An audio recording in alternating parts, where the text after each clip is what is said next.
Hello. Hello.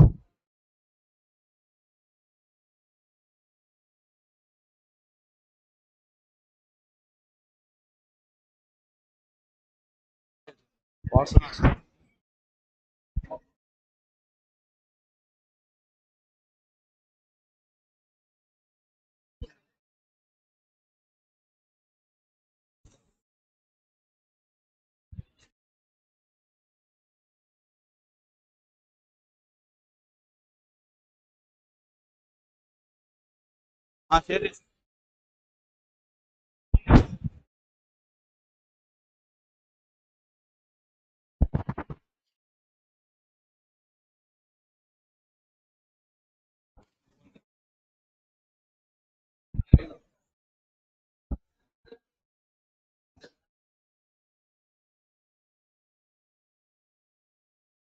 Hello. Hello. కాదు.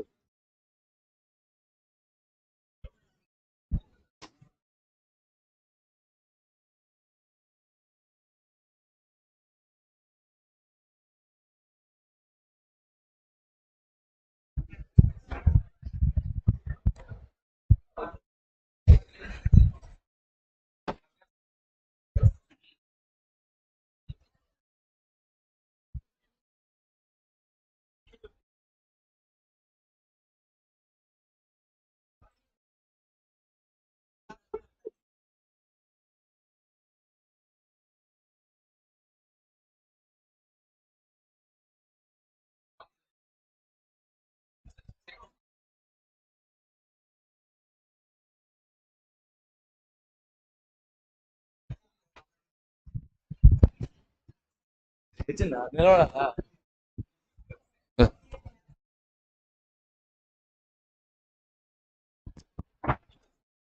Hello. Hello.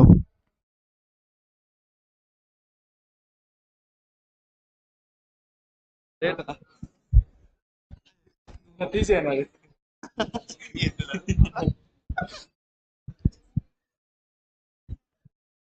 ఇది రాలేదనుకున్నా.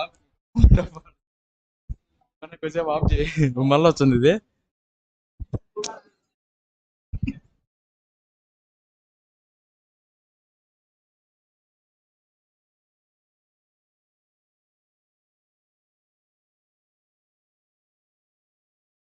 ఎంత late live?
Good morning, all. Ready? So you remember what are things we discussed yesterday? Can anyone please tell me? One person, one person.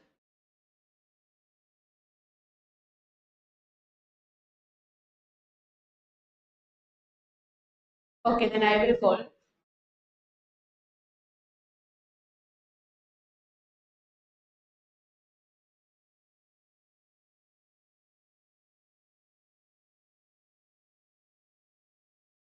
Here,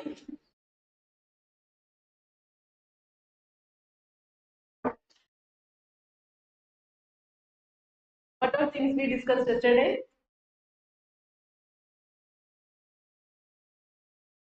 Okay. So before starting this session, I will just give you a quick recap as to what we discussed yesterday. We started with international trade law, the aspects of international trade law. We discussed international trade law is having two aspects, public and private. I'm not getting into that one. Okay, that's it. Then we discussed the origin and development, discussed the history that starting from barter system, mercantilism, World War One, then Great Depression, after post World War Two, everything we discussed in detail. Then we discussed the sources of international trade law. Then we discussed UNCITRAL model. What is the goal of UNCITRAL? It is to coordinate and standardize international trade law. We discussed the difference between UNCITRAL and WTO. Then we discussed the theories of international trade. I hope you guys remember all these theories. Okay, these were the 5 important theories of international trade law. We discussed these and everything in this session. Then we discussed FDI. There we discussed the advantages, disadvantages, and types of FDI. After that, we discussed commerce. E-commerce also we discussed the advantage, disadvantage, and types. Then we discussed multinational corporations and transnational corporations. What's the point of difference between multinational and transnational corporation? Very good. It's the centralized management system. Now, after that, we discussed Bretton Woods Conference. Then we discussed about IPRD and IMF. They are called as Bretton Woods. We discussed that one, the objective of IMF. Then we discussed World Bank. What's the World Bank? What are the institutions under the World Bank group? Discuss that in detail. Now, World Trade Organization. Actually, I started with this one.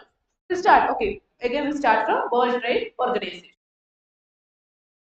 So before discussing about World Trade Organization, it's very important to discuss about GATT. What is GATT?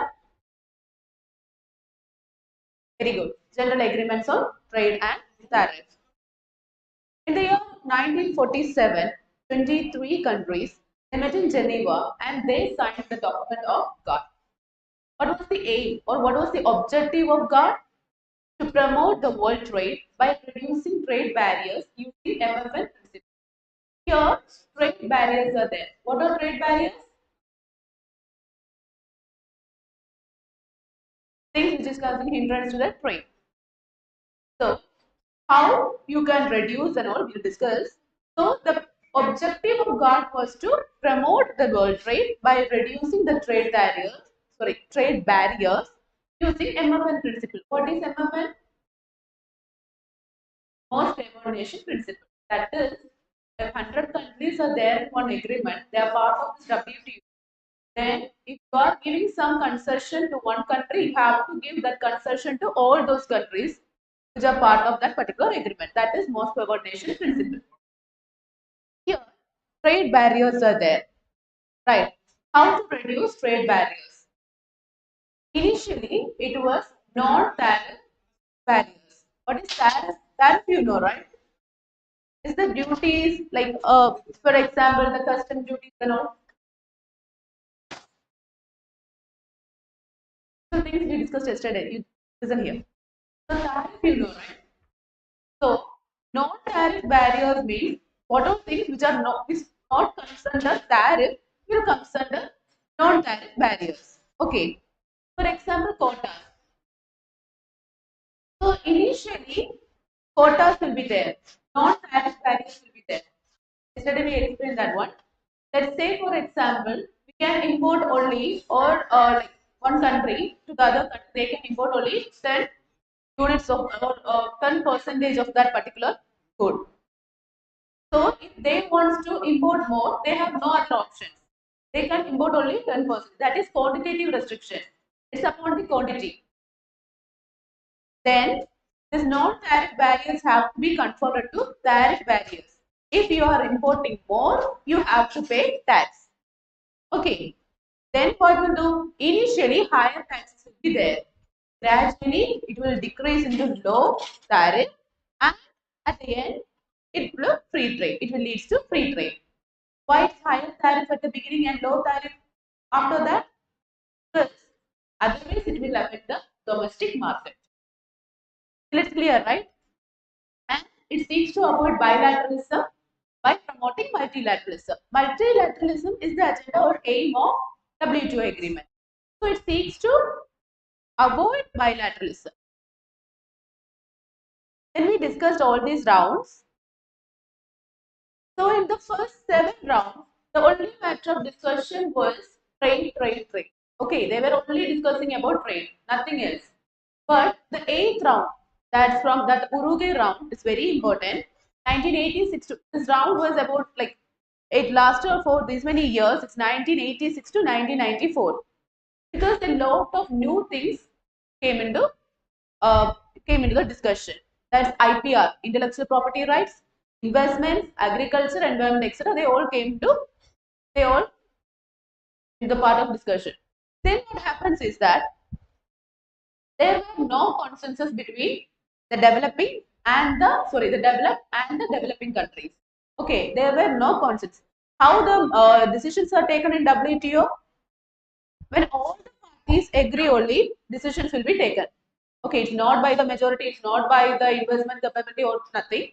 It's the like consensus of the countries. Even if one country is not agreeing, that agreement cannot be ratified. That's the thing. Okay.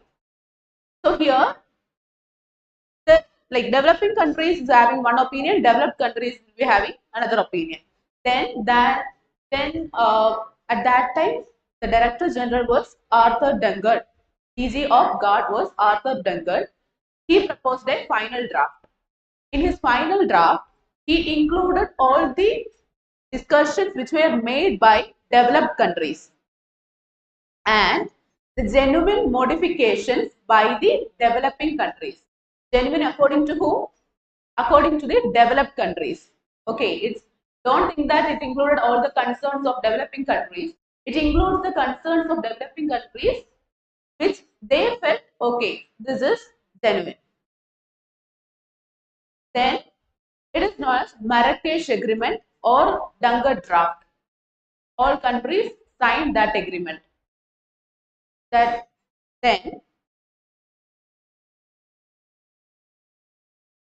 okay, the agreement was signed in the year of 1994 April, and there was one clause in that particular agreement. All the concerns of developing countries will be addressed in the future. Okay, developing countries were having some concerns, it will be addressed in future. That was the thing. And the most important clause in that agreement was name and nature of the organization will change. God changed to WTO. Nature of the organization also got changed. Earlier it was just trade. Then now it includes agriculture, investment, IPR, SPR. It includes everything. Okay, that is name and nature of the organization will change. It's the very important or most important clause in that particular agreement. Okay, this is the point of difference between GATT and WTO.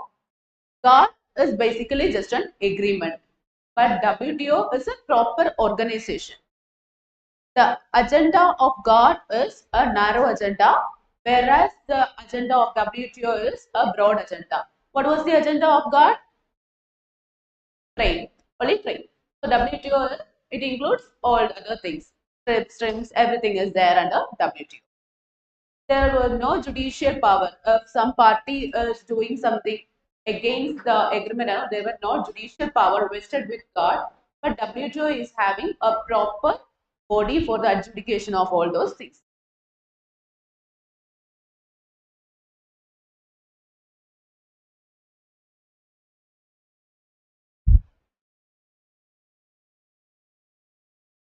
Next slide. So these are the objectives of WTO: to improve living standards, real income, and to ensure full employment to the member countries. No need of explanation, right? Is to improve the living standards, real income, and full employment to the member countries. Next one is to increase protection and trade in goods and service. Once the market is on, once the trading is on, what will happen? Eventually, they will produce more goods and they will export more and more. That's it. To increase production and the trade in goods and services. Then to promote sustainable development. What is sustainable development?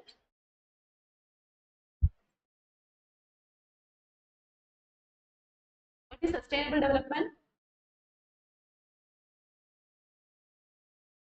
Yeah, it's a balanced development. That is, we need to meet our, like what to say, we will be having certain needs. We should be able to meet our needs without compromising the ability of the future generation to have those needs. Okay, without compromising that one. It's a balanced one. So that is to promote sustainable development.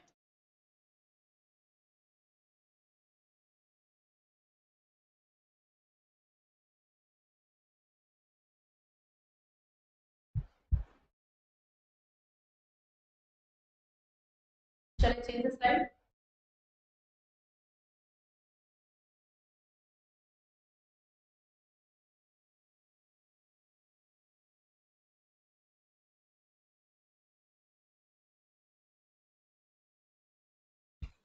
These are the principles of WTO. MFN, you already know, most favored nation. The second one is national treatment. National treatment means a foreign good is imported to our market. How we should treat that goods? We should treat the goods as same as how we are treating our own goods. Okay, it's not technically possible, but at least after entering to a market, after entering to a domestic market, we should treat the goods as same as we are treating the other goods. Okay, sorry, our own goods. Should be in par with the treatment should be in par with the domestic goods. That is national treatment. Free trade, you know. In free trade, what are the things? The tarification thing. You have to write non-tariff barriers to tariff barriers. Initially high tariff, then low tariff, then free trade. That is free trade. Then yeah, promoting free trade, transparency and predictability, promoting development and economic reforms. Sorry, here the fourth point is promoting fair competition, not free trade. Fair competition. Fourth point is promoting fair competition, transparency and predictability. So, guys are studying competition law, right? Is competition per se something offense or something? Is it? No. Competition should be there. Fair competition is acceptable. Okay. So it's promoting fair competition, transparency, and predictability. Then the last one is promoting development and economic reforms.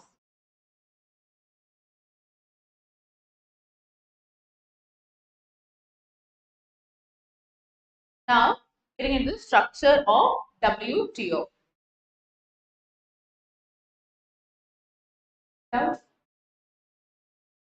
Okay. The highest decision making authority or the highest authority in terms of power in WTO is ministerial conference. Okay, the ministerial is the highest decision making body. You can write it down. The highest decision making body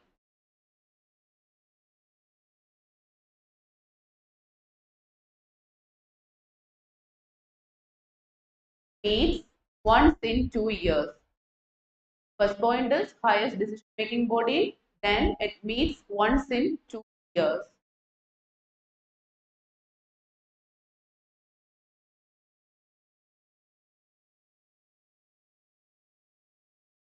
Done. The second one is General Council.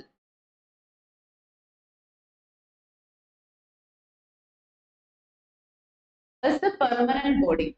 It works in Geneva. It's a permanent body. Like, for example, ministerial conference, they will meet only once in 2 years. What if there is an urgent discussion or urgent matter that discussed? The General Council will form and they will discuss that thing. Okay, because we can't wait for 2 years for the next meeting and all. So it will be discussed in the General Council. The General Council is the permanent body and works in Geneva. This General Council, it will act as a dispute settlement body and trade policy review body. Okay, it's the same. General Council will act as dispute settlement body and trade policy review body. The evening session that next we will be discussing in detail about the dispute settlement.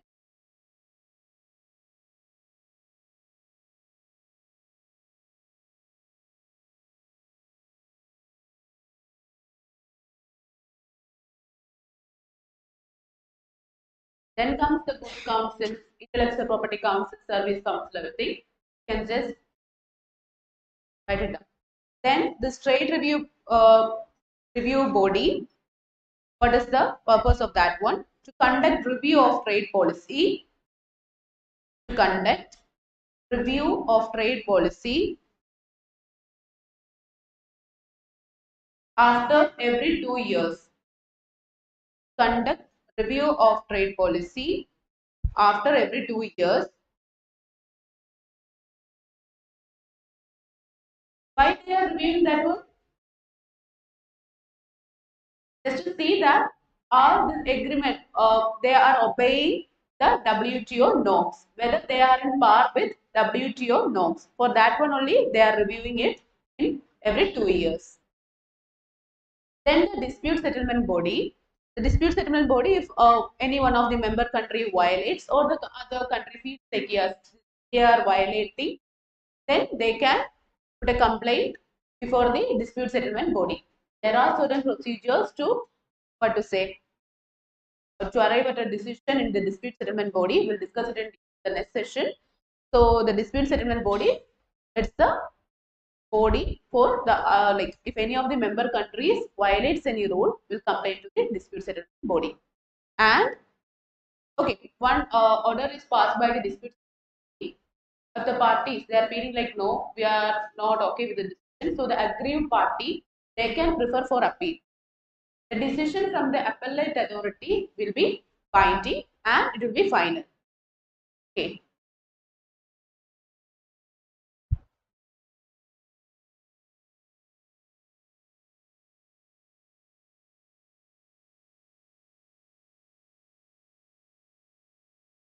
So these are some of the WTO agreements. What are the important WTO agreements? We'll discuss one by one. First one is AOA, that is Agreement on Agriculture. TRIPS, Trade Related Intellectual Property Rights. TRIPS, Trade Related Investment Measures. GATS, General Agreement on Trade and Services. It's not GATT, it's GATS, GATS.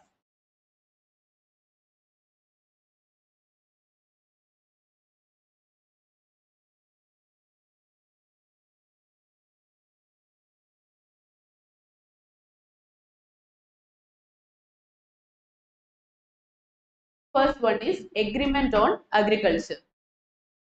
The preamble of this AOA, it states that it is to establish, or the purpose of this particular agreement on agriculture, is to establish fair and market-oriented agriculture trading system.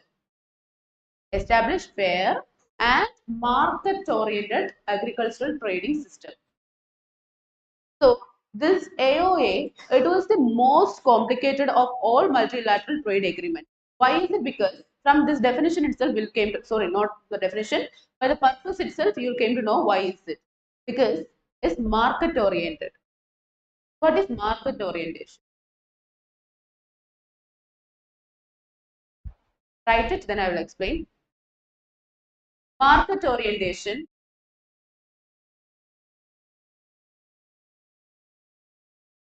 signifies that market orientation signifies that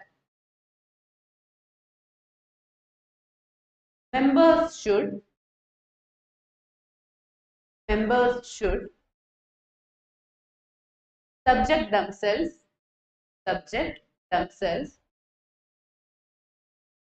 to externally imposed discipline to externally imposed discipline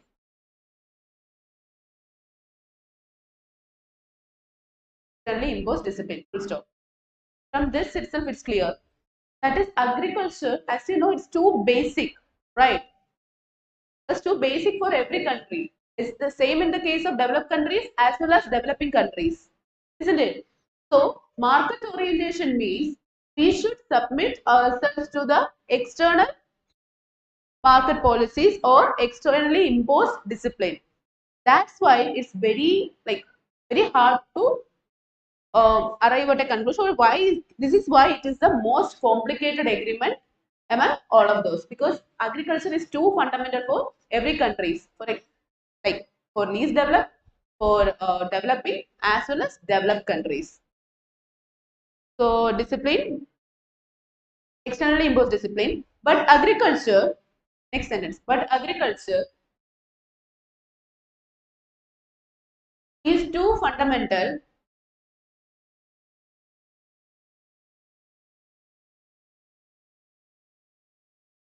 to every community. Agriculture is too fundamental to every community.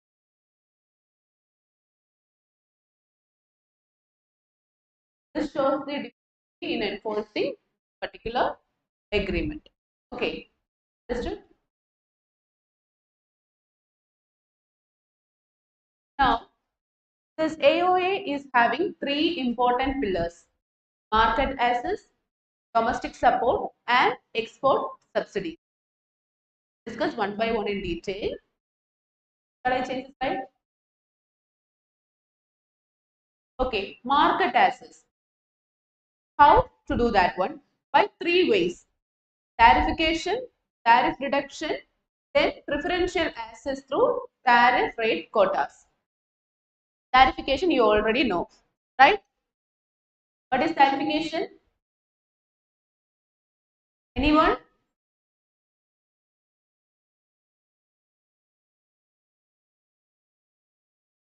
Yeah, imposing taxes.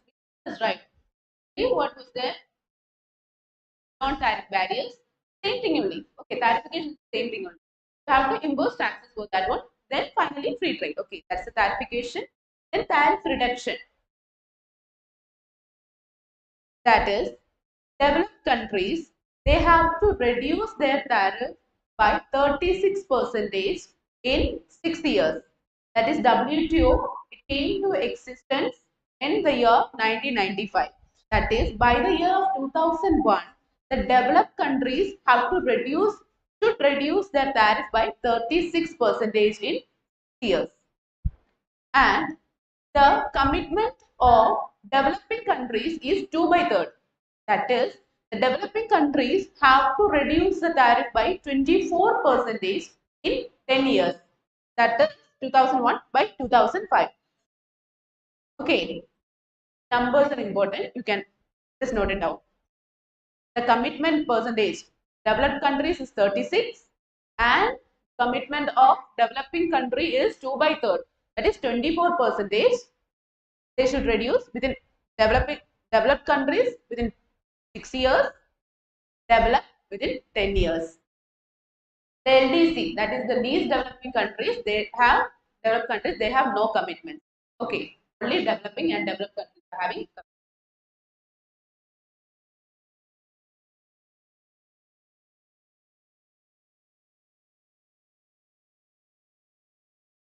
Okay, next one is preferential access to tariff rate quotas.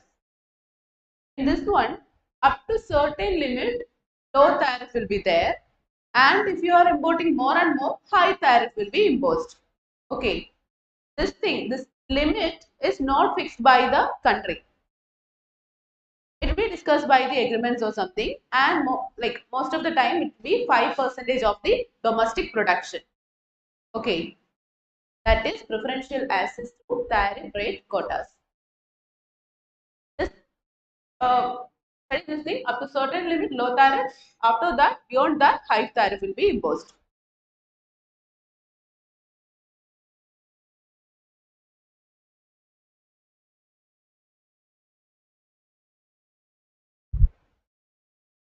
Then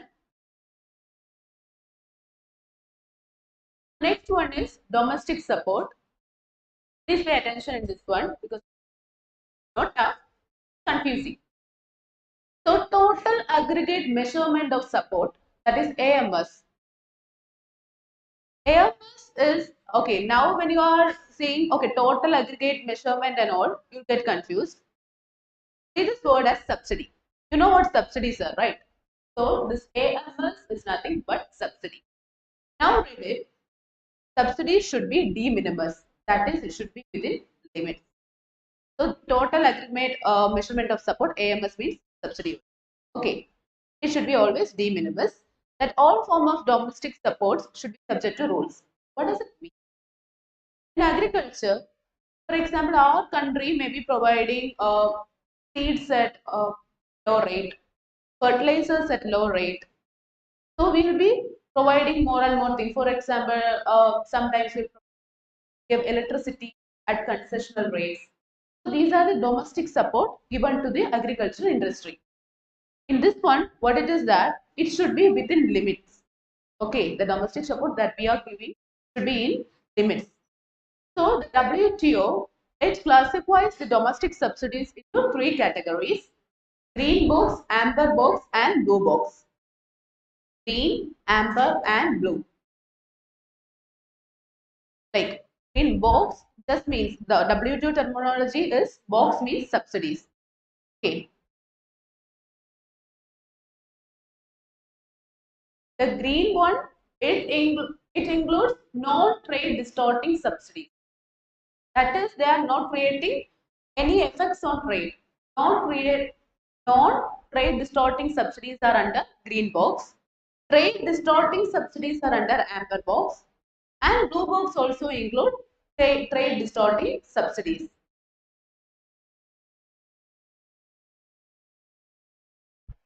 Next one is green box. First one is green box.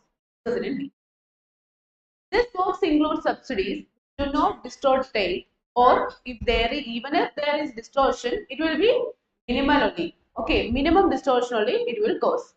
That is green box. Green box will only cause no distortion, or even if there is distortion, minimal distortion will be there. That is green box. And they are exempt from AMS formula. For example, when flood and something happens, government will be providing subsidies and they'll be providing a lot of things and all. In all these things, AMS is not applied. Okay, this like we can provide more and more subsidies to bring that one. In that one, this AMS is not applicable. So green box AMS is not applicable. Keep it in mind. For example, then it includes payment linked in environmental program, pest and disease control. You can write flood management and all. So these are the examples. Then the green box does not target particular products but includes direct income supports for farmers that are not related to current production level or prices. They are mostly government funded. Okay, that's just green box. The point that you should keep in mind is that they are not trade distorting and AMS is not applicable. Okay. AMS, right? Next one is the amber box. So this amber box is a category of domestic support that is scheduled for reduction. Subsidy should be within limits only. Under this box, all domestic subsidies that are considered to distort production and trade are included. Okay, if you are providing more subsidies to one particular good, it may distort the trade in the international level or the other levels. Those things are included in this amber box. The subsidies are expressed in the terms of aggregate measurement support. The AMS calculates money spent by the government in agriculture production except for the expenditure on articles which are accepted under this agreement. So what is AMS? AMS includes trade distorting subsidies. Sorry, what is amber box? Amber box includes, sorry, amber box includes trade distorting subsidies and AMS is applicable.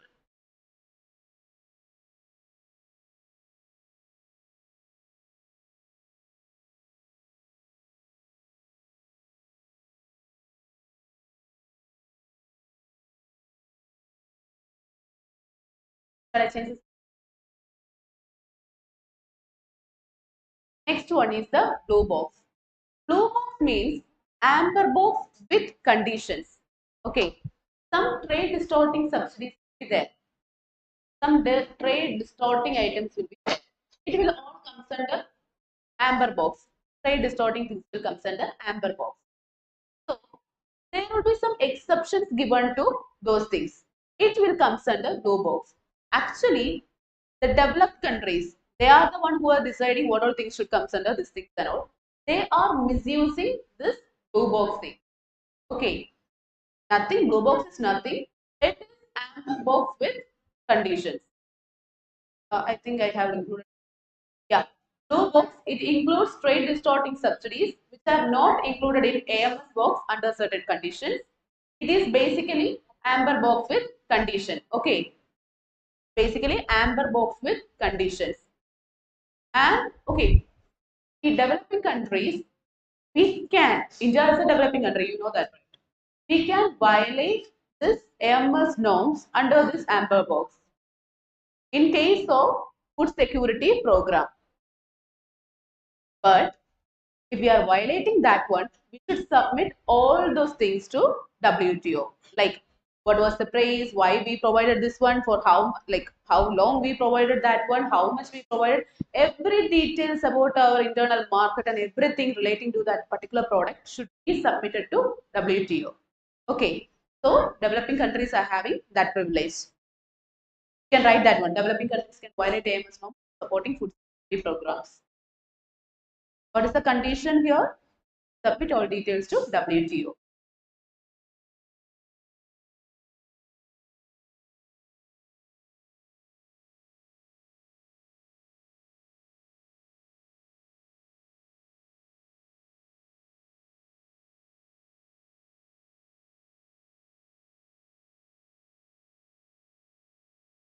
So, back, it's the amber box with condition which were designed to distort production.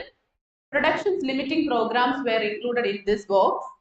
It was deemed by WTO rules to be partially decoupled with production, and this blue box is not subject to WTO reduction. You understood the difference between amber box and blue box now, right? In amber box, the things were the what all things under, like things that comes under amber box, they are subjected to WTO reduction. Okay, they are subjected to WTO reduction. But the things which comes under blue box is not subjected to reduction, but they are trade distorting subsidies, trade distorting items. Understood? Is there any doubt in this green, amber, and blue box? Clear, right? Can I explain it once more? Green box, that is the green signal. Okay, they are not trade distorting trade distorting. Even if there are some effects, it will be minimal. So there is no WTO reduction commitments. Okay. The second one is the amber box. Amber box means they are trade distorting, so they are subjected to WTO reduction.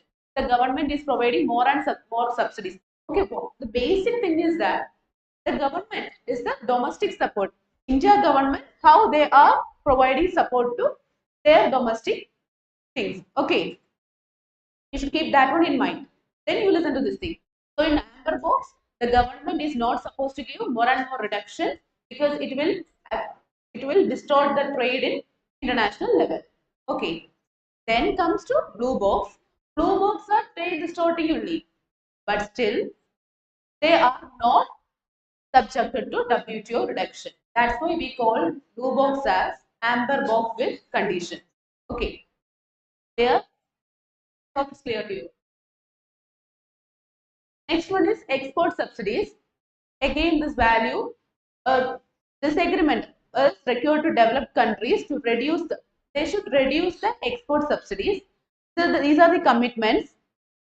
The developed countries 36% in value or by 20%, 21% in volume over a 6 period of 6 years of time.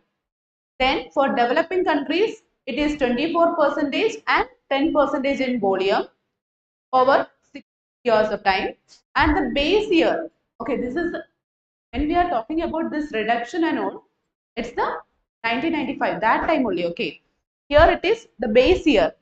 Why they took it as base year? Here also, it's the developed countries only took the base year. They only decided the base year. Because at that time, production was more and everything was unfavorable to the developed countries. That's why they fixed the base year as 1980 to 1990. So export subsidies, you can just write this values.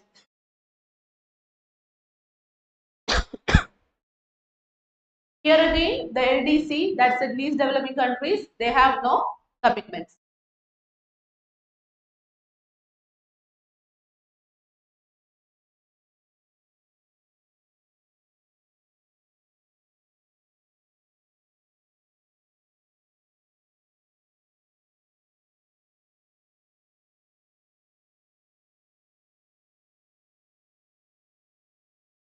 Next comes TRIPS, trade related aspects of intellectual property. In the Uruguay round only, TRIPS, all these matters came to discussion before the guard committee, and the one of the most important agreement of WTO is TRIPS, that is trade related intellectual property rights. You know what is intellectual property, right? It is a right, it's a right which is granted to the creation of our minds or intangible assets that a person possesses. So these are the 7 IPs. Under TRIPS agreement, the member countries have to provide at least a minimum level of protection to the 7 categories of IP. Minimum level of protection is given under like TRIPS agreement is there.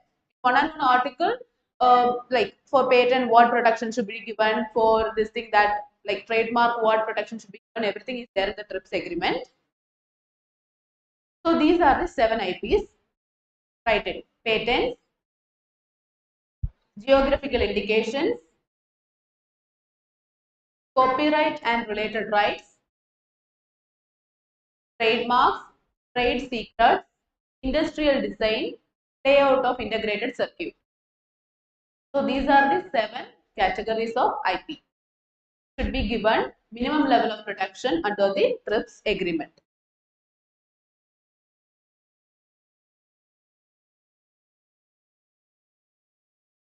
What is patents?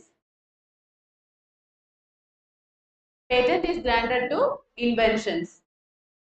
So before this TRIPS agreement, after this TRIPS agreement and all, our Patent Act also, it also went to number of changes. There were a lot of changes for our agreement, sorry, our act also. Like earlier, the protection was given in India was 14 years. Now it is 20 years. Isn't it? Then now product as well as process patent is there. And in case of infringement also, the rules have changed. These are some of the basic changes that happens in because of the 2005 amendment. Now we are in par with the TRIPS agreement. We are same as that of the TRIPS agreement. We have changed our law. We have amended our law to be par with this. So geographical indications, you know, right? That is, it shows the origin of a product. I'm a native of Kerala. Once like there it is like Vazhakulam pineapple is there. Then patent I'm talking, sorry, geographical indication I'm talking about. Like Vazhakulam pineapple, if they are telling, okay, this is that pineapple, may be having some special taste because of the geographical characters of that particular area. Then you may be knowing Aramla Kannadi.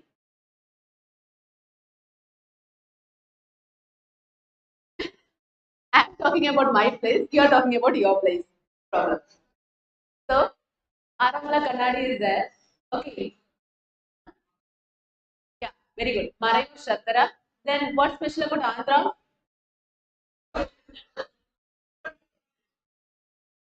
Yeah. So that is geographical indication. It shows the origin of that product. Darling tea is there, like there's one Kolhapuri cheppals, I think. They all are they're showing the okay, they shows the origin of that particular product. Okay, GI tags are available for these products. This is not granted to one person, it's granted to the listen, come back. So it is applicable not to just one product, sorry, one person, it's for the group of persons or individuals. Okay. And a GI tag, it shows the origin. Because of that particular climatic condition, because of the skills of that persons in that particular area, or that the way they are making that one, it would be special. Okay. The uh, speciality of this Aramla Kannadi is that it's friend reflecting. Okay. Like some specialities will associated with that. And copyright, if you are like, the fact that your answer scripts, you can claim copyright. Even your answer scripts, you can claim copyright because it's a creation of your mind, isn't it? Like answers will be there somewhere, answers will be there, but rest of the things will be creation of your mind only. Okay, you are the author of that one. The original author can claim the copyrights. It's 60 years. Protection is 60 years. Trademarks, right? Trademarks, for example, Nike, all those things are the marks, shows the brand, trademarks. It's also subjected to protection.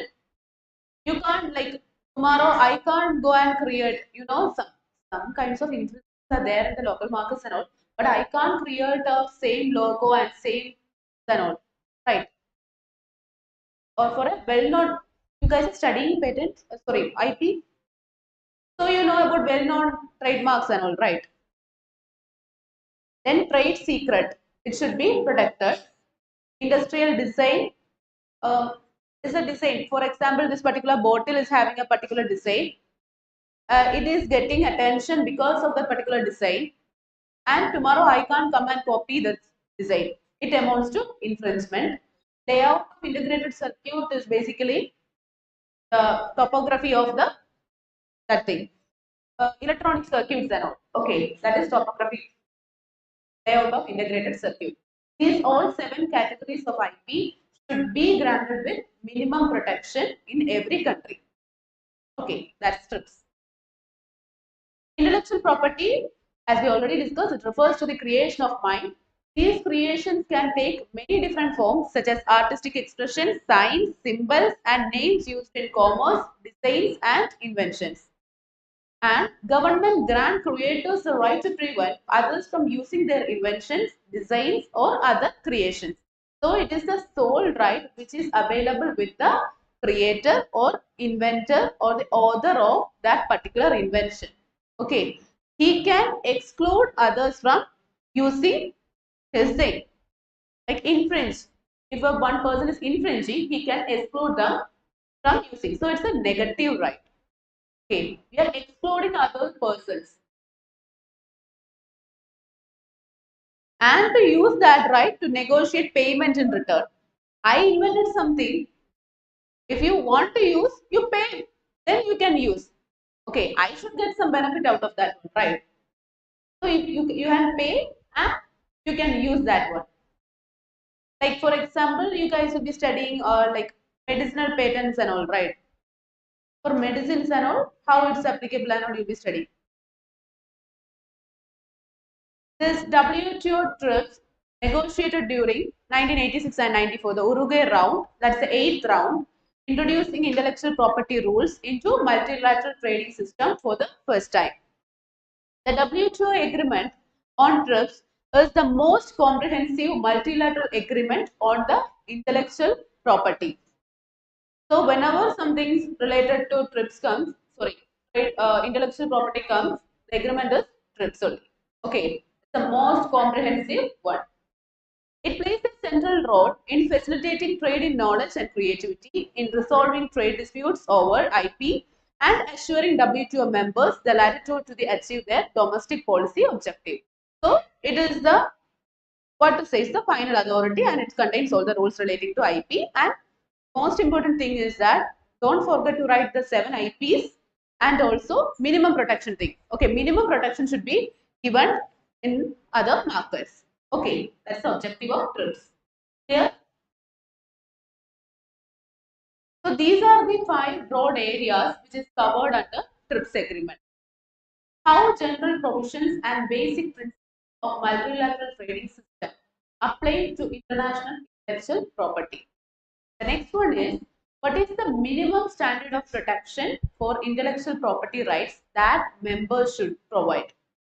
Third one, which procedures members should provide for the enforcement of their rights in their own territories? So all things are covered under TRIPS agreement. And the fourth one is, if a dispute arises, how to settle this dispute on intellectual property between members of WTO. Then, special transitional arrangement for the implementation of TRIPS provision. These are the 5 broad areas which is covered under the TRIPS agreement. Here,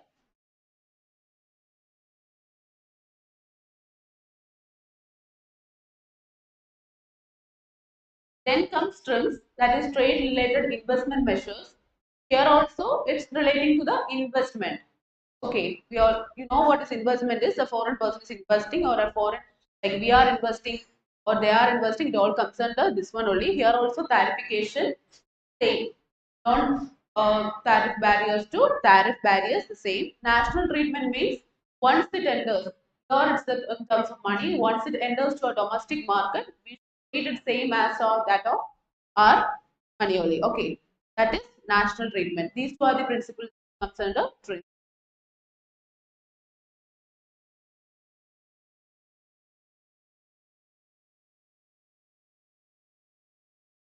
Next is GATS, General Agreement on Trade and Services. The aim or the objective of GATS is that the trade and services should be progressively liberalized. Okay, liberalization of trade is the trade and services the objective of GATS.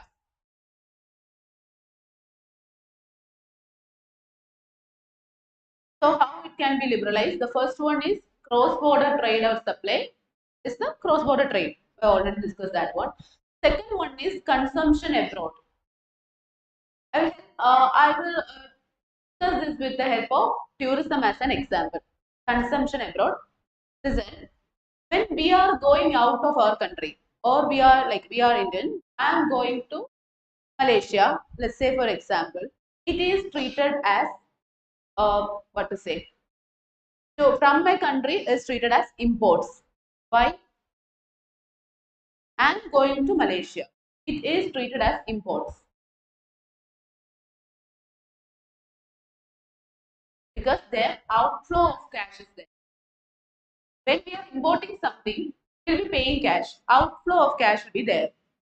Here, when I am going there, outflow of cash, right?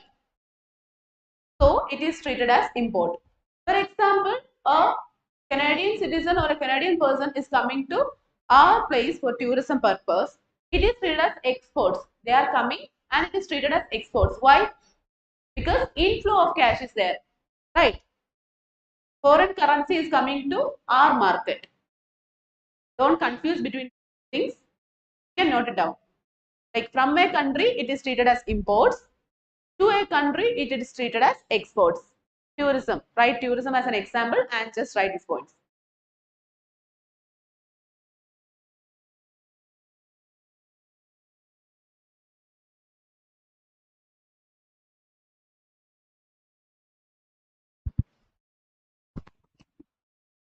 The next one is the commercial presence. That is the presence of these MNCs and all. Okay. That is commercial presence. Fourth one is the presence of natural persons. Now the job visas and thus everything is there. So by liberalizing that one, okay, by giving us by reducing the formalities for that one and all. We are encouraging the service sector provide service. Okay, that is presence of natural persons, example job research.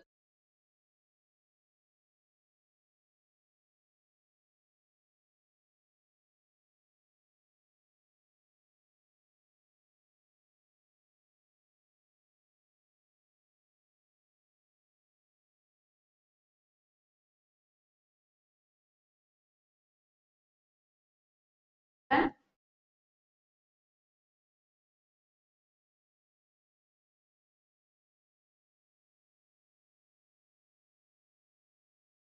next one is NAMA, that is non-agricultural market access. Listen to this thing. It deals with the reduction of tariffs on items that are not covered under agreement on agriculture. Now we discussed agreement on agriculture. In that one, only agriculture related things are taken into consideration. This NAMA, it includes things which are not covered under AOA. Okay, that is non-agricultural market access. So examples are manufacturing, mining, fuels, etc. Here also, the tariff should be reduced and it should be reduced according to Swiss formula. Here, we'll explain what is Swiss formula is. That is, higher the tariff. For example, here, just see, country A is, the tariff percentage of country A is 50% and country B is 20%. Okay, who should reduce more? Country A. That is Swiss formula. Higher tariff countries have to reduce by higher percentage. Here, just imagine country A is a developed country and country B is a developing country. In the first case, the rule is that both should reduce tariff to 10%. So here, both of them are having 10%, 10%. Is it favorable to a developing country? It is not. Why? So same as that of developed countries. So there is no benefit. They are not getting any benefit out of that one. So it's same as that of that one. So in the first case, 10% is not favorable for the developing. So yeah, developing countries. In the next one, the second case is that both should reduce 50%. They are also same only 50% reduction, 25 and 10%. This one is also not that favorable to, because here it's not that Swiss formula applied, right? 50%. Whoever is there, 50% is applied to everyone. Here also it is not favorable to developing countries. But the next one is that the third case, 50% by A, because it's having higher tariff. 50A should reduce by 50% and B, as a developing country, it should reduce only by 25%. Now it sounds good. This is the application of Swiss formula and this scenario is favorable to developing countries. Understood? Here, you can just note it down.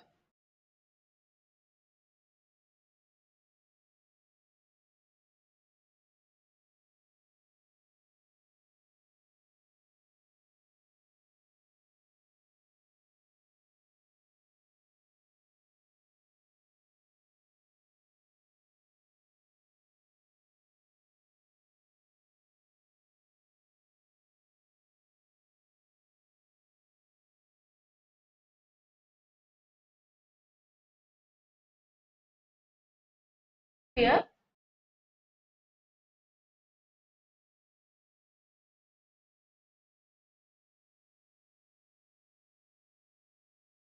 shall I change the slide?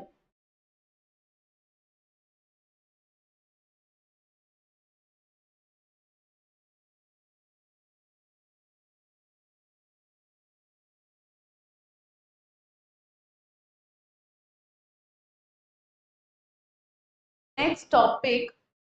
Now we have discussed all the agreements.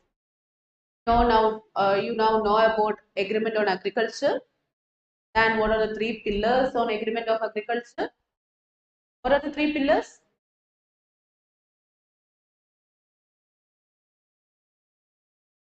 Export subsidies. You know the percentage, how to calculate everything you know. Then we discuss trips. trims, guards, and NAMA. We discussed all those agreements. Now we are going to another important topic. It's very important. Regional trade agreements.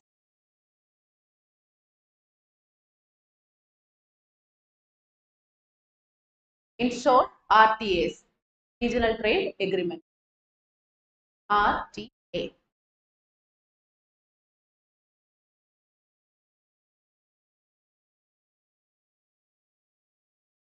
What's your understanding about regional trade agreements?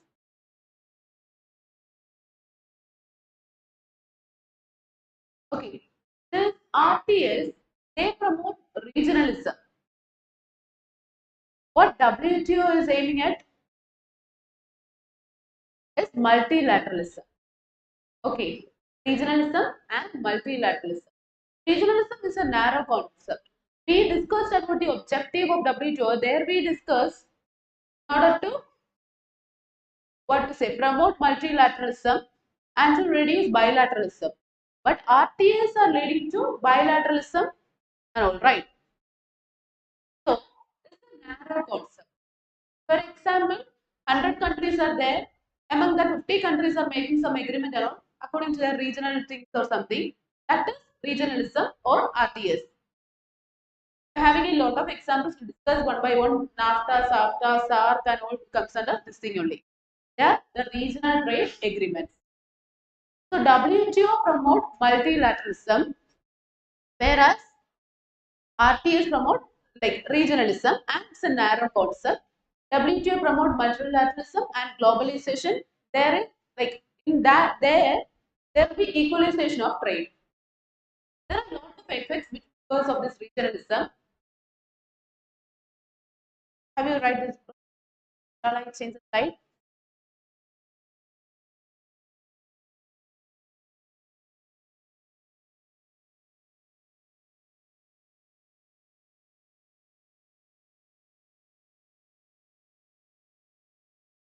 RTS trade creation effect and third diversion effect will discuss in the afternoon session.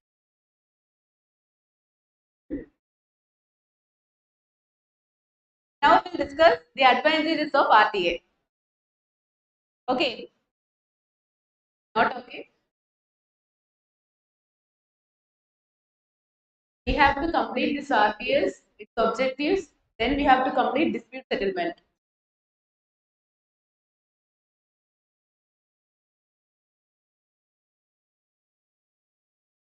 Just listen, we'll complete these advantages and I will let you go. Okay, please listen. So advantages, what are the advantages? It is flexible and mutually beneficial terms. Okay, for example, in WTO, all the 100 countries are discussing and we may be feeling like, okay, this is not for my country, this is not suitable for my country situation and all. But still, we're like, okay, 99 countries are agreeing. Just because of my thing, it's not getting into an agreement and all. What will do? Okay, even though some problems are there, we'll accept that one. So here that's not the case. We both are like two countries or three or four countries are coming and they are getting into an agreement. Their regionalism, like most of the times it will be according to the region, South Asian countries, Northeastern countries, it will be like that. So they will come to the agreement and it will be mutually beneficial terms. If I am having something lacking, I will like, okay, you can do this one and all. Mutually beneficial terms will be there in RTS. Then political and strategic advantage. That is, if you are having a association, for example, you students are having an association, you will be having a better bargaining power in front of your principal or someone. Your class is having one, what to say, unity or something, you will be having a better bargaining power. Like this, they are a good, like they are having a, what to say, nice advantage. They will get a nice advantage over bigger forums. Then it will act as supplement to multilateral trading systems. Disadvantage shall we display? Sorry, shall we explain that one also? Okay, next one is disadvantages of RTA.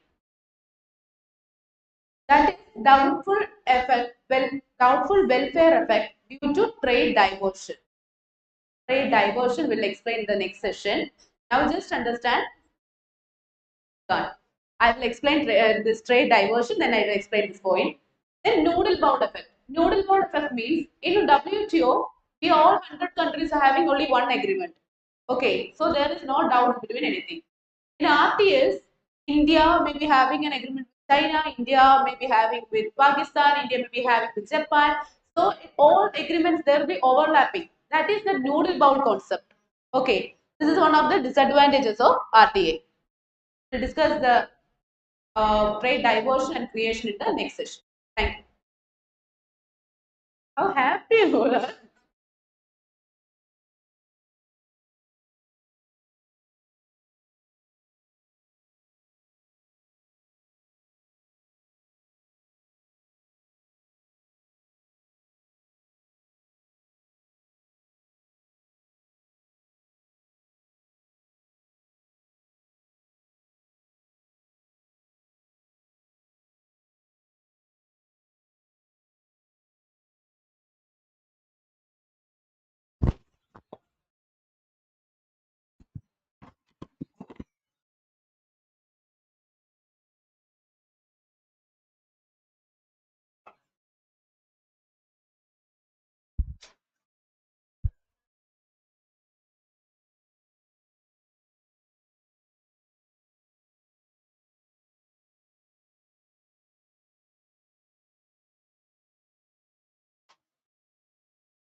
Yes, yeah, please.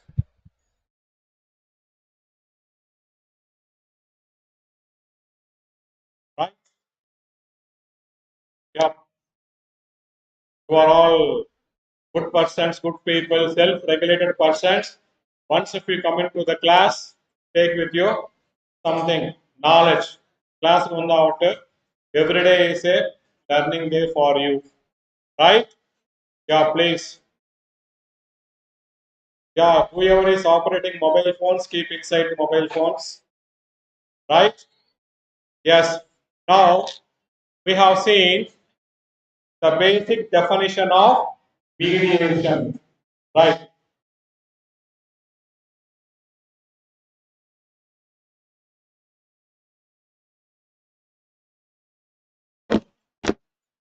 All of you.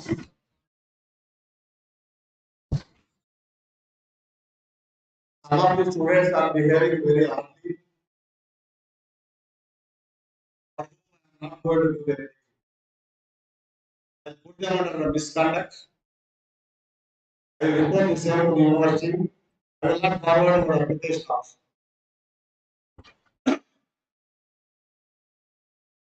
The aspect is going on.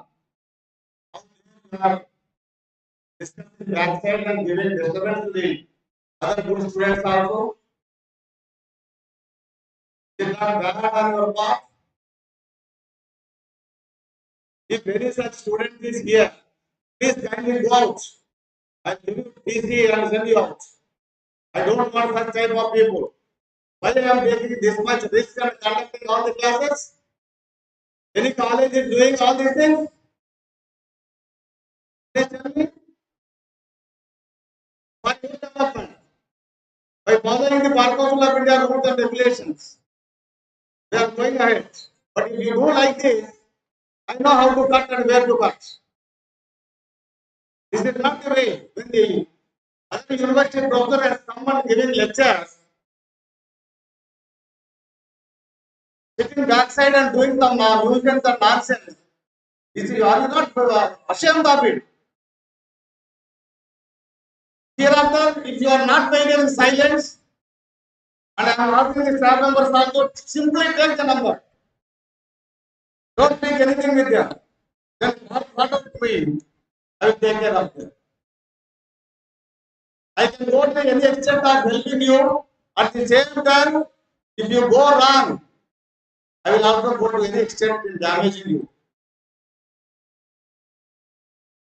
Only to help you, the students, to to bring as a good citizens, good advocates.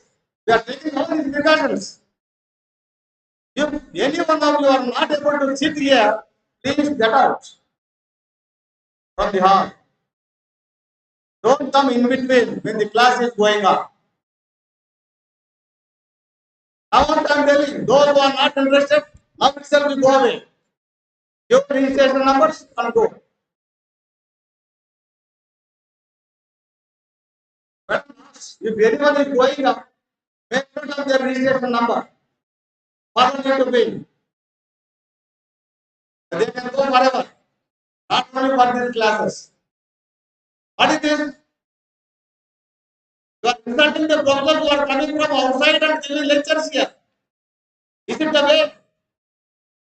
Give respect to the other university professors.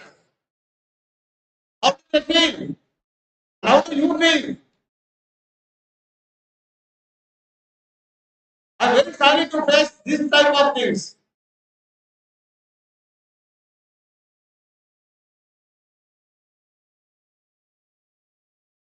You have to control yourself. And you face the consequences. Why should we take all this responsibility? We can just simply leave it off. I can also follow other college procedure. Issue applications, issue admissions, issue application for exam. That's all. Why we are taking all this interest? The type of colleges at any time it will be closed. If I send a simple message, But it is for you to take advantage, attend the classes regularly, and come up in your life. Why? Your parents are expecting a lot from you. And after your education, you will become a good lawyer and you will take care of your family. That is the expectation of each and every parent of you. But what is that you are doing? After going out, you are becoming only an advocate. Many of you are going to become an advocate. If you are not taking the interest in the law course, what is that we are going to do? You are unfit to go for labor, you are unfit to go for agricultural operation, you are unfit to go for any work except as remaining as an undergrad clerk. Please remember, I always repeat this. Those who are not working hard as a law student, you will become only an advocate clerk forever. Right? Or you will involve in a lot of criminal cases where you will earn money. So kindly I am requesting each and everyone, don't bring bad name to your parents and to you and to the college and to the staff. We are law students. We are law students. Even few days back also, some of the students, they bet one local guy. Is it required? After we are seeing the incident at the toll gate. What happened at the toll gate? Is it required as a law students, as a law people, to fight with a common man who is passing on the road? And one student very recently hit at this during going work highway. He hit one of the passenger there, and his leg was fractured, and that student was running away with his scooter. And near toll gate also just a few days back, not even 15, 20 days back. One student hit one lady, an employee, and ran away in the scooter. Now police people are verifying it. I hope and trust the students are from this college only. We are out of searching. But last 15 days, police are hunting us to give their particulars, who will take care of. It is not required. Don't we have morality to help whenever the accident takes place by hitting and running away like? I feel ashamed of on behalf of all of you. Police people are coming here and telling what type of law students are in your institution studying here.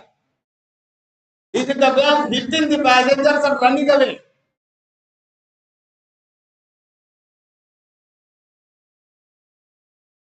And that girl was hit by one of our students who were traveling in a scooter, and they hit one girl near the toll gate. After passing the toll gate, there is one village. There they hit one girl, and the entire face was almost broken. Now they are searching for that boy through CC cameras, which is recorded in toll gate and other places.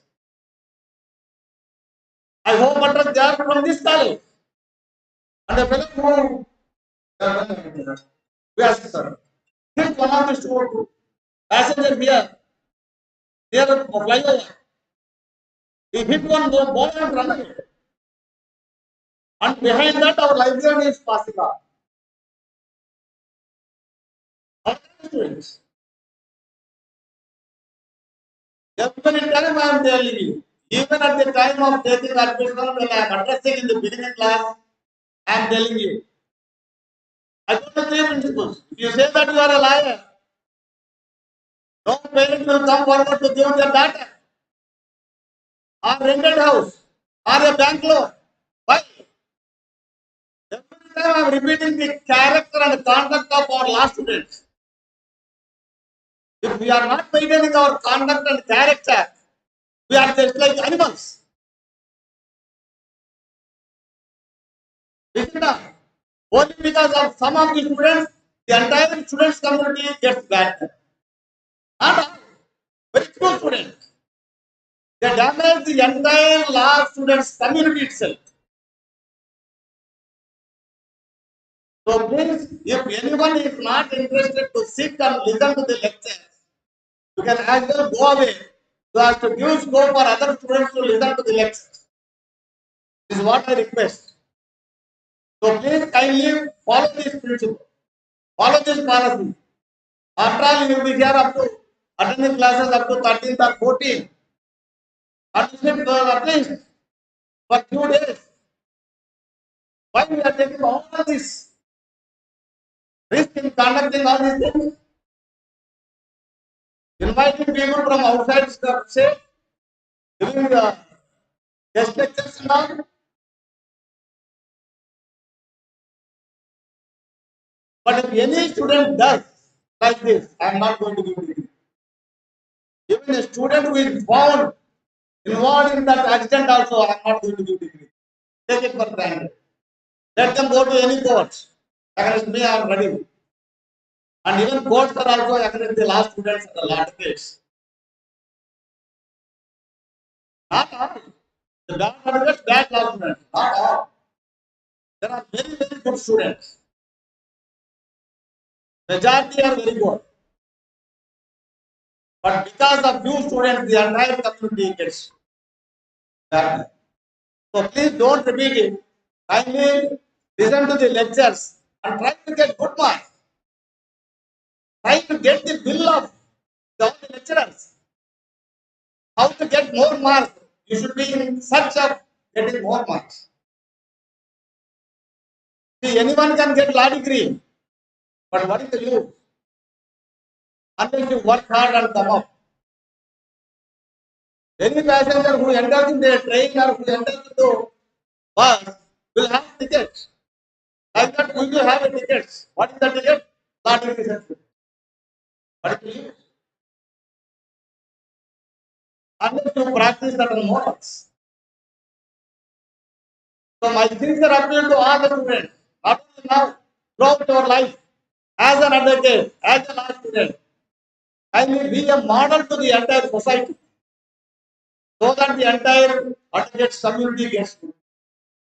Please follow this. Thank you. Correct.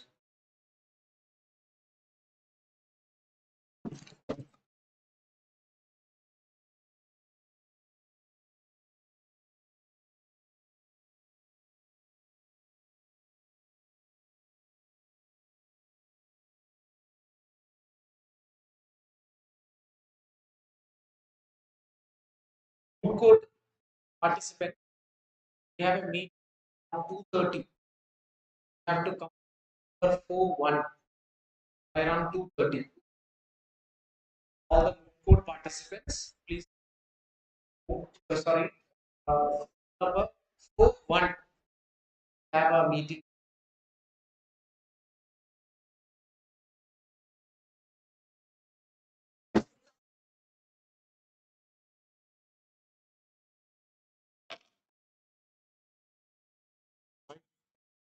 So, discussing about mediation. Mediation. Right. In fact, mediation can be defined as assisted decision making process. It is an assisted decision making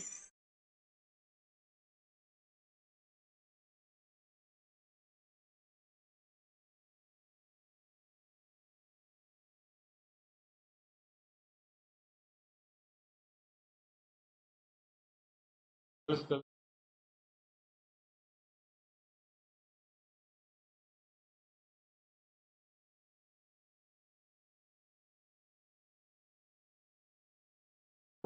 Right.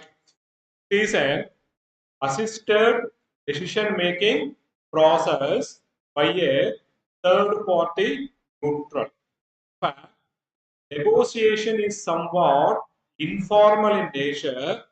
Mediation is somewhat formal in nature. Here, what the mediator will do is he will focus on certain principles. Right? Negotiation is not based on principles, but mediation is based on certain principles such as party autonomy. First one. That means parties are free to decide the outcome of the mediation. Party autonomy. Second principle is client centeredness. Client centeredness and choice. Third one is confidentiality. And fourth one is focuses on interest and needs of the parties rather than rights and positions. Right.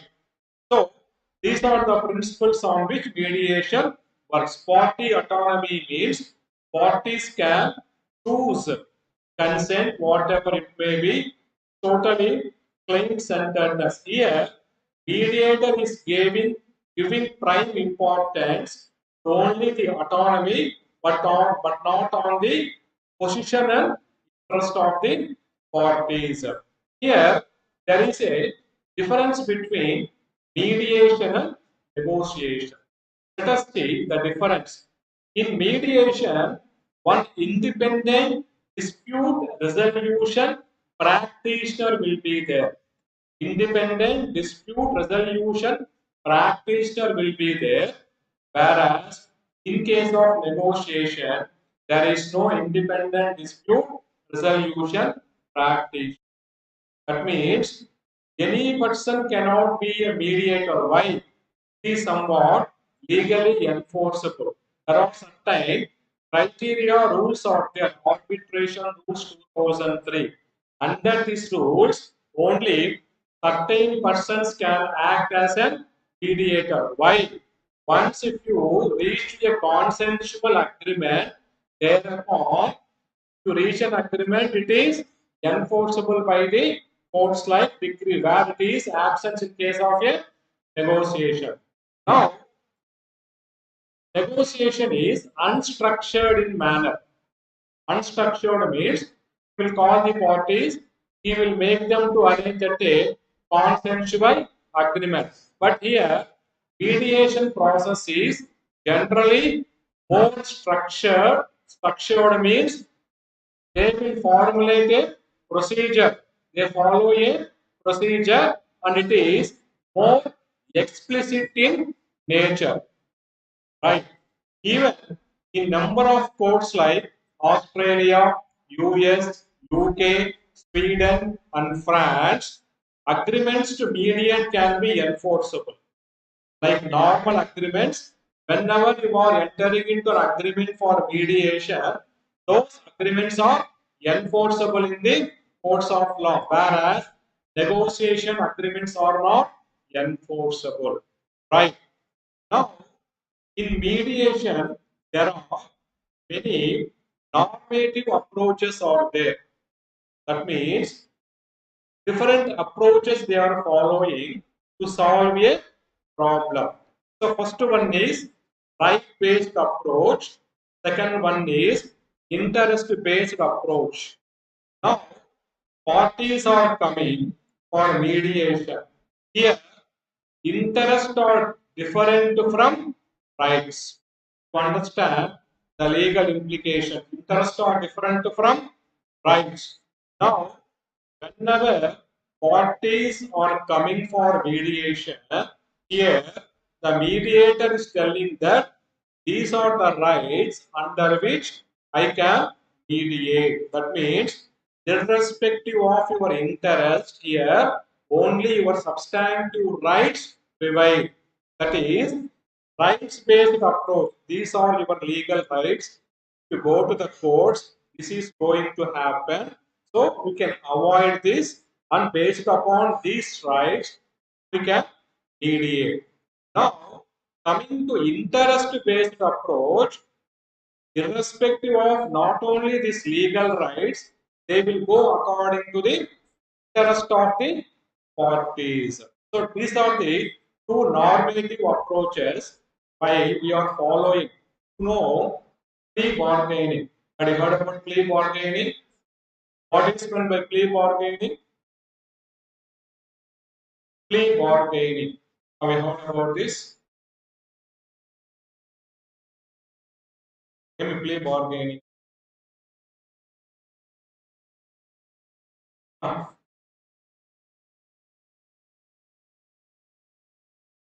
am asking the meaning of plea bargain. Previously, you know, yeah, certain things are not arbitrable. They cannot come before ADR. Now, subsequently, after so many what is called law commission reports, plea bargaining means a person who has done some crime, he will make an application in the court so that he will plead. That means I am bargaining. It is in respect of compoundable offense. That means plea bargaining is again one sort of ADR mechanism. That means accused is going. Again, plea bargaining takes into forms of two types. One is with the permission of the court. Second one is without permission of the courts. This is one mechanism that has been recognized in ADR, plea bargaining. Second one is in motor vehicle accident case also, the matter may be referred to Lok Adalat or Legal Services Authority. Next one is mandatory if you did a mistake under section 138 or 142 of Negotiable Instruments Act, negotiable, dishonor of checks, again, the court invariably say go to Legal Services Authority and get your things arbitrated or whatever it may be. It is mandatory. That means, again, dishonor of checks is a criminal offense under section 138. So these are the different types. Previously, criminal offenses are not covered under ADR mechanisms. Now, so many reforms has come into picture. Compoundable offenses can be what is called referred to ADR, plea bargaining. Second one is motor vehicle tribunal cases. Third one is dishonor of checks. Again, they are coming bargaining. So, different types of mechanisms are in place in ADR. Now, two normative approaches we have seen. Now, let us see advantages of mediation. We'll see different advantages of mediation are there. First one is it is an informal process. Mediation is an informal process with some formal things will be there. Where a party selected neutral, he will assist the parties in negotiating their disputes. Right. Now, in this process, another advantage is it is a process which third party facilitates and coordinates the negotiation. He will facilitate and coordinate the parties in the negotiation. Third one is he will make two people arrive at a mutually acceptable outcome. Mutually acceptable outcome. Now, it is a process of recognition and empowerment. Then mediation, it is a flexible one and it is not rigid, but it is a fluid in nature. So whatever be the terms and conditions, whatever be the methodologies, you can set out your own process. Now, efficiency of mediation reduces court waiting list. First one, that means you are not going to the courts. If you go to the courts, long time will happen. So reduce court waiting list, workload of the judiciary. Third one is reduces cost to students. Now, on the time involved in the participating for resoluting the disputes. Now, there are different goals and styles in mediation depending upon the certain factors. For example, for one person, expenditure and time settlement is there. You want to reduce the time. In commercial arbitrations, they want to maintain future relations. So they are going to see calculated and long-term decision. This is another factor. Third one is where individuals are being involved in this, they have the things to be done faster. So these are the factors on which mediation has been recognized. Now there are four types or four theories of mediation. Let's go into this. One is facilitative mediation. Second one is evaluative mediation. Third one is transformative mediation. And the fourth one is expert advisory mediation. Facilitative mediation, evaluative mediation, transformative mediation, expert advisory mediation. Right. Now, let's go into one. First one is facilitative mediation. In form, it is the oldest and traditional form of mediation. Here, mediator will make the parties come to a mutually acceptable solution. Mediator is only in charge of the process, but he is not in charge of the outcome. He is in charge of the process, but he is not in charge of the outcome. However, he can alter the dynamics of mediation.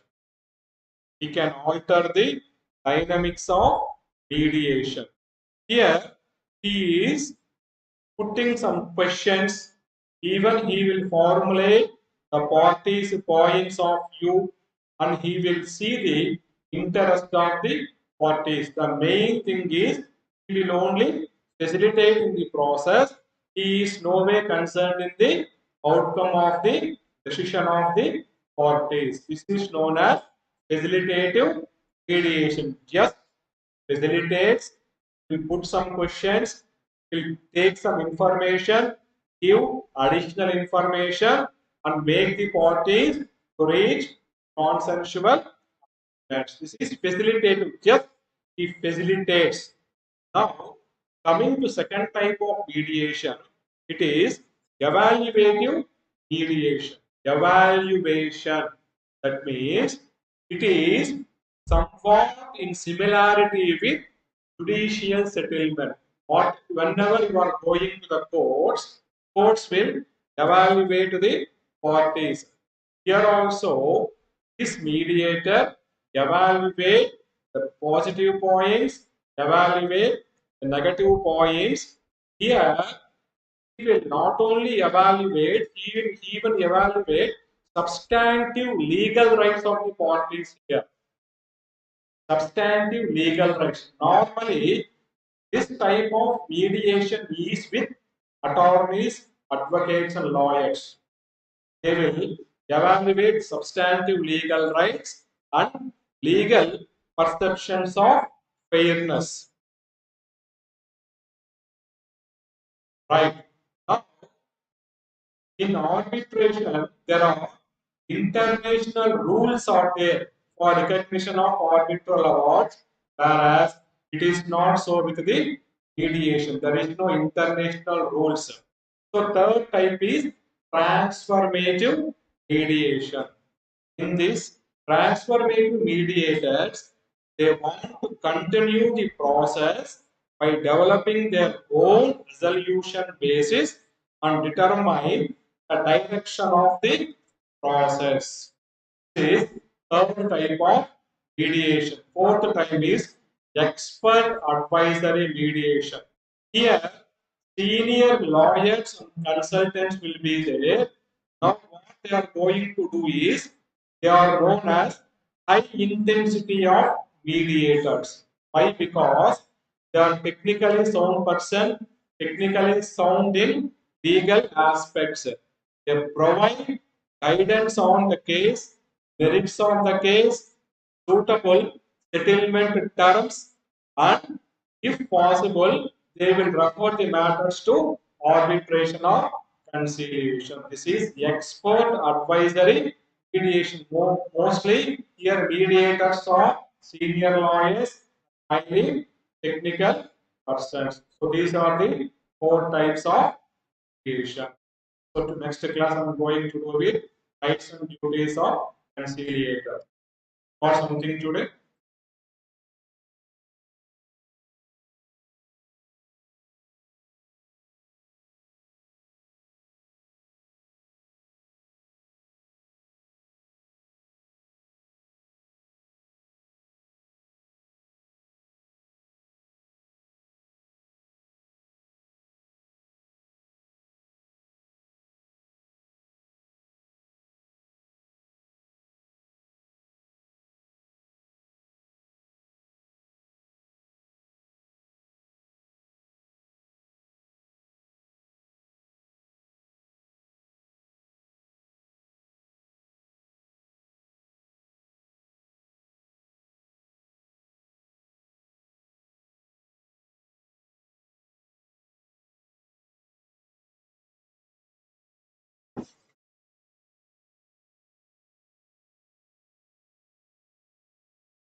Old response.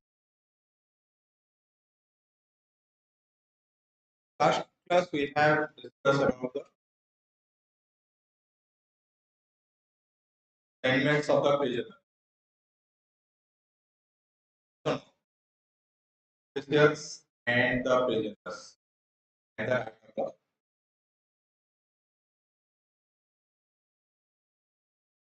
so today we are going to discuss that from where we have started and come to this position that we can give right to the prisoners. Because as you know that for prisoners comes here, the jail system of India is its pathetic way, or it not in that. So when East India Company comes or take the charge of administration of the India, so they also don't pay any heed to reform that thing. So then they suppose accordingly that whatever systems is following in India, they are also continuing that, and they don't have any interest in that thing. But when the things go post, they start to, as we already discussed, first time give the proposal that there should be a disciplinary committee to inspect all this. So according to his proposal in 1836, under the chairmanship of Lord H. Shakespeare, committee was produced. So who can give or inspect or reform the jail system? That is the objective. So at that time, what the proposal was given to that the jail committee. So at that time, they suggested that if there is such a work, monotonous, unpresentful work, so they can't think about something. But at that time, mostly the prisoners are Indians, they are independent. So freedom fighters are there. So mostly they want to introduce such a system that they cannot again make an assembly and think about the freedom of the only reason why these things is suggested. So their concentration would be in the at a monotonous, unpleasant work. That is the first suggestion given by the that committee, the authorities.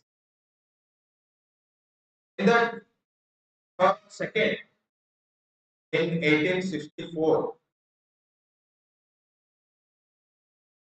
they think about the prisoners and say, let's give some better quality food.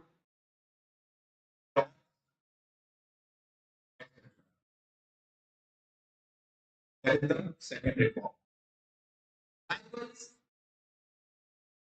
this continued till 1999, where it is they start to treat Indian prisoners as a human and give them a better service. Till independence, these things continue. So after independence, a committee on the in 1957 was established and they start to give real proposal for which nowadays prisoners get the benefits. What are their proposals? First, they give that yes, the prisoners should be treated or prisons should be treated not as a punishmental institution but as a correctional institution. Second, it should be used as a probation system. So there should not be any pressure on the actual that because pressure is due to the security, due to their staff and everything. There is the pressure. So if it is treated as a professional institution, it is not so much. Second, sorry, next one, if there should not be any solitary confinement in the jail system. So that means abolition of the solitary confinement. Third, and most important, periodical revision of the jail. Because as we know that prison administration in the under the head of the court. It is state list, concurrent list, or union list. State list. So the domain or the changes be brought by the states, or there should be a regular revision according to the needs of the time. There should be this in the environment. So after this cell reform systems, again in 1980 to 83, another committee was established under A.N. Mura, Justice A.N. Mura, for the again for the reformation of this jail system. So there that it says or they suggested each state union territory there should be a department of prison correctional system or service. And what is their duty? Their duty for the institutional care, treatment, after care. That means when a prisoner inside the jail, they should take care of them. When after they come or after their completion of the jail terms, they should take care of them. That is their first suggestion. Second, speedy trial. That means judiciary or state should take much such effort or should create a mechanism where the under trial prisoners not have to wait for their judgment. If it is acquittal, acquittal. If it is convicted, if convicted, but make it first. That is their second. Third,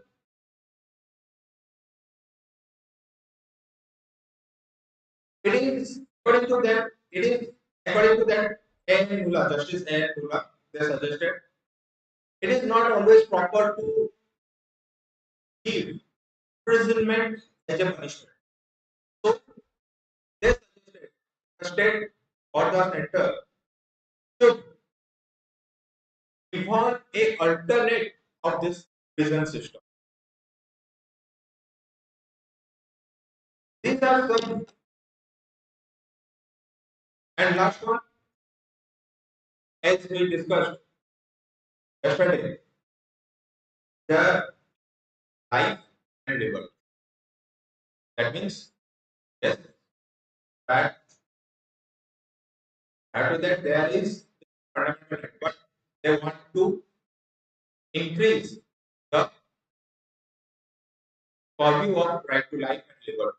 That means they want to enhance the situation under which the prisoners are residing, give them a better lifestyle. Better lifestyle that does not mean they have to install AC in the prison cells. But it's something better than how they are living, which is gives them a moral support. Continue that. So these reforms are there suggested by a Justice N. Mula and also carry out in that cell manual.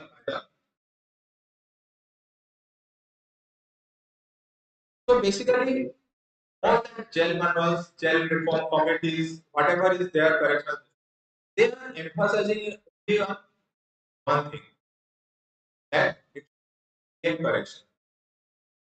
We go to Mahatma Gandhi's quote, and not the sinner. Yes or no? So, with that quotation, there is another system for the reformation of the prisoners. One, well, who can say what is open jail system?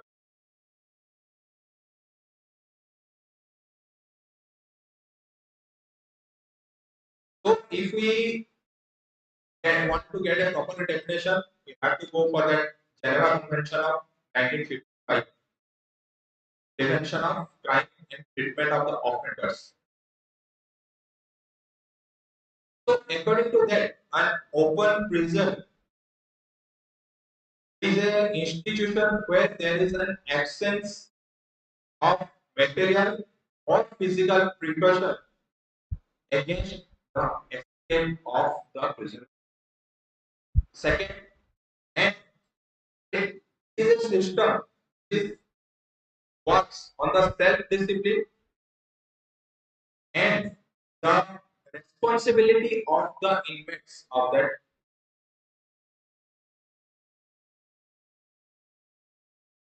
I don't understand this.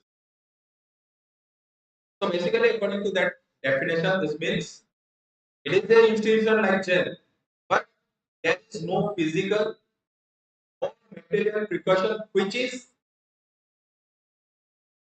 comes between the your that prisoners prison and their freedom. Like in general prison, what is there? I was proper security, work, everything is there. That they can restrain that peoples or inmates from escaping from the jail. These things are not in the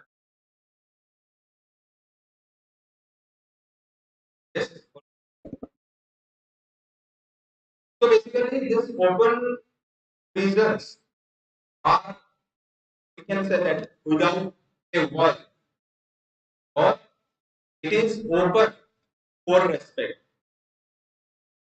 First, open to the prisoners.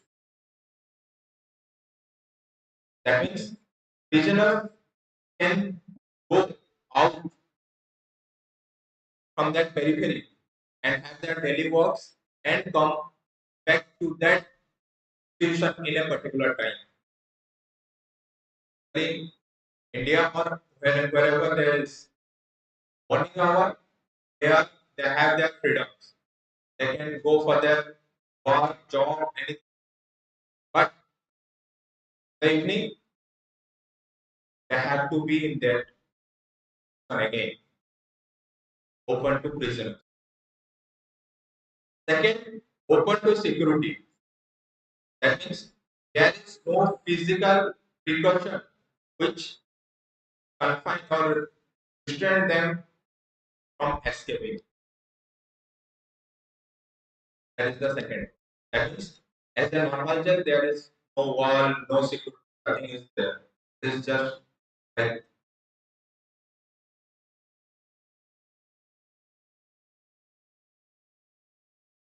third, open to organization. So here it works like on their own responsibility, own discipline, and confidence inside them.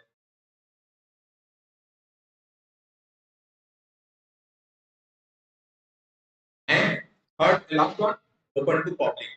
That means the inmates can take their family, live with them inside that open place. There. So this is four things, or in these four respects, this open jail system. Open to prison, open to security, open for organization, open for the public. These four things are, yeah, open. It is. That's why it is known as open jail system. So who is the first one? Or which country is the first one to introduce this? Anybody? Have a guess? It's not England. It is the Switzerland. 1891. The name Quizzwell. Yes, it is not that much open as now, but as a minimal security system that place. So in 1891, Switzerland was the first country to open this. After that, this thing was adopted by US. Then in 1980, sorry, 1930, UK adopted.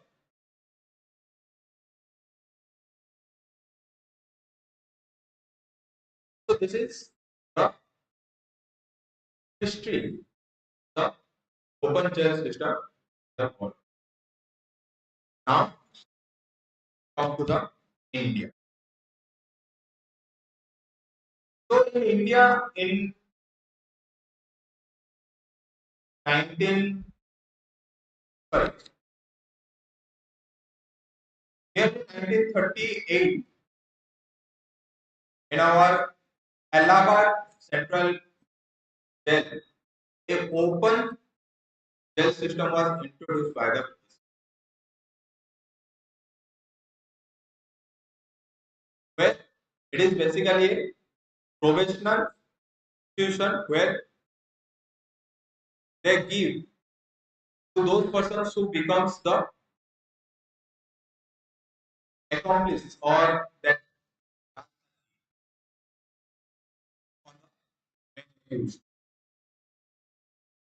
approvers.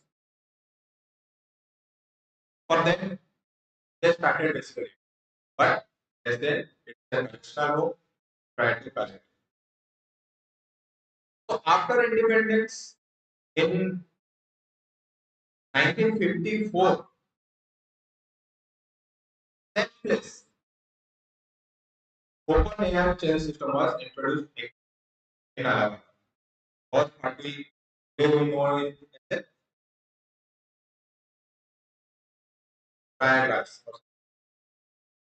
So that system is introduced according to that Geneva Convention of 1995.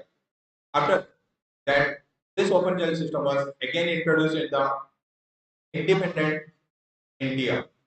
So now, most probably 18 states has open jail systems, and Rajasthan has highest of 29 open jails. So basically, Andhra has Andhra don't have any. Andhra has two open jail systems.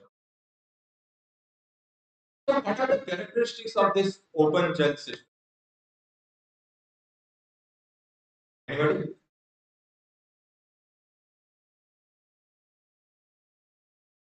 So this open jail systems, first, there is an informal or inmate living in small groups. So there is a minimal expenditure open their security and for their. Second, as it is open, they have a freedom to work. So their expenses are to some extent carried out by themselves. Yes, the government has also given them remuneration for to be there, but still they have to carry out their own expenses. Their own. Basically, I want to say that expenses costs or that maintenance cost of the prisoners are taken from their wages.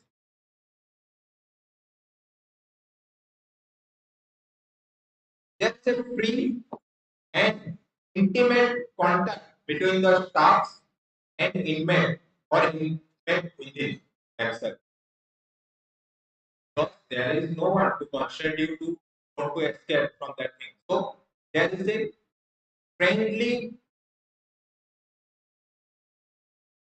relations built up between the inmates and the staffs of the that jail system. I think happen to everyone. If someone becomes arrested, you don't want to develop any type of relation with them. Like us, if they are becoming very strict to you, do you want to say hello? No. But if we are friendly to you, you also start to friendly to us. That is the simple human nature. Then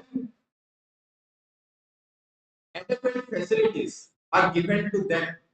So when they can go outside, they can start to live their own.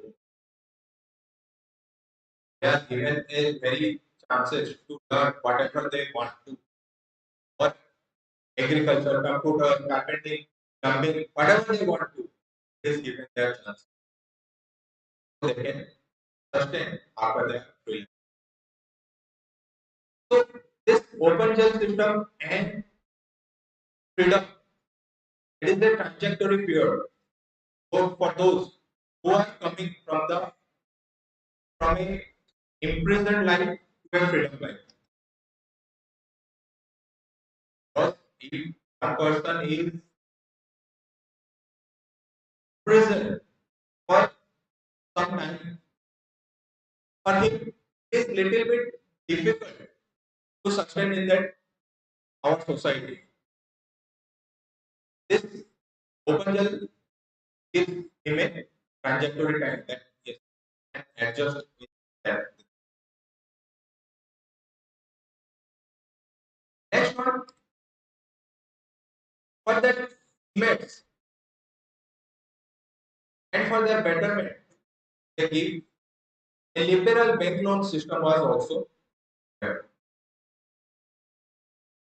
Last one, that the avoidance unduly long institutional detention of the prisoners are end.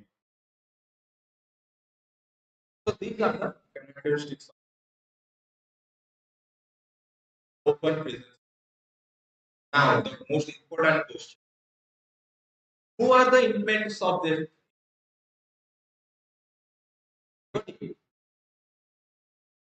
Then who?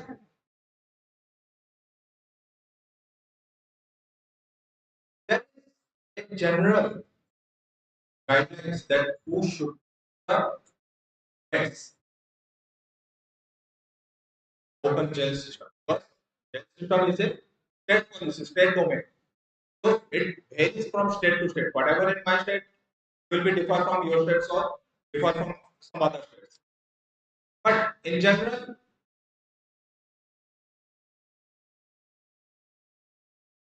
there are some guidelines. Those are, that means first, the prisoner or the detainee has the willing to abide the rule of the open jail system. Second, they must be physically or mentally fit for the, any type of job. In open jail system, you should not be sit and eat. Have to do some work, labor there. Third, they should not be convicted for any other heinous offences like locality, forgery, counterfeiting, offense against women, and like that. They should have a good behavior while they are in the actual prison. They should not, there should not be any tendency of case against them, and there should be a sign of reformation that prison.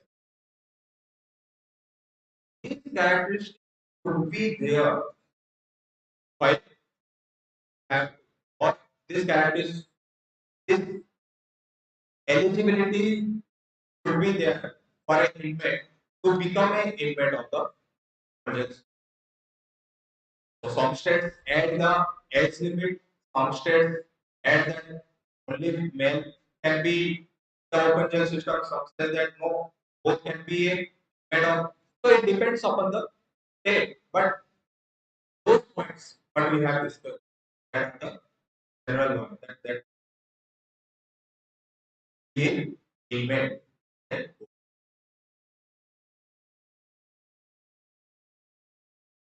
characteristics what but why we need this open jail system? What is the necessity? What is the requirement of this thing? What is the objective of this open jail system?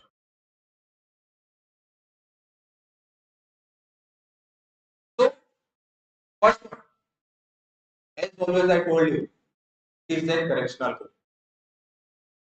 That means the prisoner sent to the open jail system not as a punishment, but as a reform. This whole open jail system is based on that our reformative theory of punishment. So a person can change himself while he comes out from that. That is the first. That means should be a correctional home. That means that any person should go to there not as a punishment but as a formation.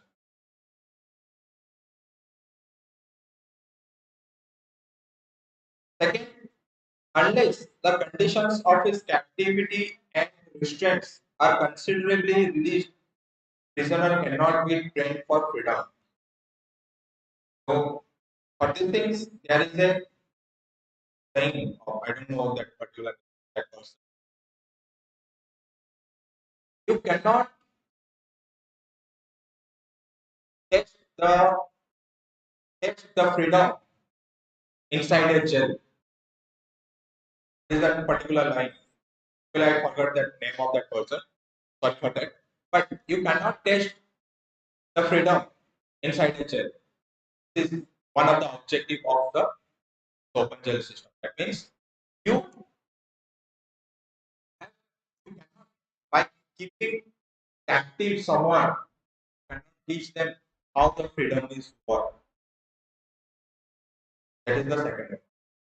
Third one, it lessens the gap between your that imprisoned life and freedom life. As we have already discussed, that it gives you a chance that how you can sustain in the society. You are there for that years, 5 years, 7 years. After that, you lost that time of the society. Now you have nothing, and you go to the society. You can't do anything. It is very much difficult for you to that society. This gap reduced by the book.